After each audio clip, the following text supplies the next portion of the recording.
അത് ഇതെന്തുകൊണ്ട് ഇത് വൈകിയെന്ന എന്റെ ചോദ്യം ഇപ്പം. കാരണം ഇവരിത് ചെയ്യുമെന്ന് എല്ലാവർക്കും അറിയാമായിരുന്നു. മന്ത്രി എന്തെല്ലാം പറഞ്ഞാലും ഇവരിത് തന്നെ ചെയ്യും, ഡോക്ടർ ഹാരിസിനെതിരെ പ്രതികാര നടപടി ഉണ്ടാകും എന്ന് ഞങ്ങൾ എല്ലാവരും നേരത്തെ പറഞ്ഞതാണ്. ഇത് വൈകിപ്പോയത് എന്താണെന്നുള്ള ചോദ്യം മാത്രമേ ഇപ്പോൾ ഉള്ളൂ. ഇത്ര വാക്കിന് വിലയില്ലാത്തൊരു ഗവൺമെന്റ് കേരളത്തിൽ ഉണ്ടായിട്ടില്ല. ഡോക്ടർ ഹാരിസിനെ ചേർത്ത് പിടിക്കുമെന്നാണ് മുഖ്യമന്ത്രി അടക്കമുള്ളവർ പറയുന്നത്. ഇങ്ങനെയാണോ ചേർത്ത് പിടിക്കുന്നത്?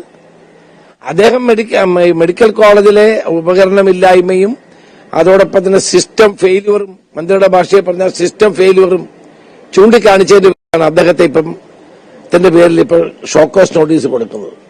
ഇതൊരിക്കലും അംഗീകരിക്കാൻ കഴിയുന്നതല്ല. ഇത് വലിയ പ്രത്യാഘാതം കേരളത്തിൽ ഉണ്ടാക്കും. ഡോക്ടർ ഹാരിസ് കേരളത്തിന്റെ നന്മയ്ക്ക് വേണ്ടി പറഞ്ഞ കാര്യമാണ്, രോഗികൾക്കും ജനങ്ങൾക്കും വേണ്ടി പറഞ്ഞ കാര്യമാണ്. അദ്ദേഹത്തെ പീഡിപ്പിക്കാനുള്ള ശ്രമമാണെങ്കിൽ, അദ്ദേഹത്തെ ദ്രോഹിക്കാനുള്ള ശ്രമമാണെങ്കിൽ അതിനെല്ലാവരും ഒറ്റക്കെട്ടായി നിന്നുകൊണ്ട് ചേർക്കും. സംശയം വേണ്ട കാര്യത്തിൽ.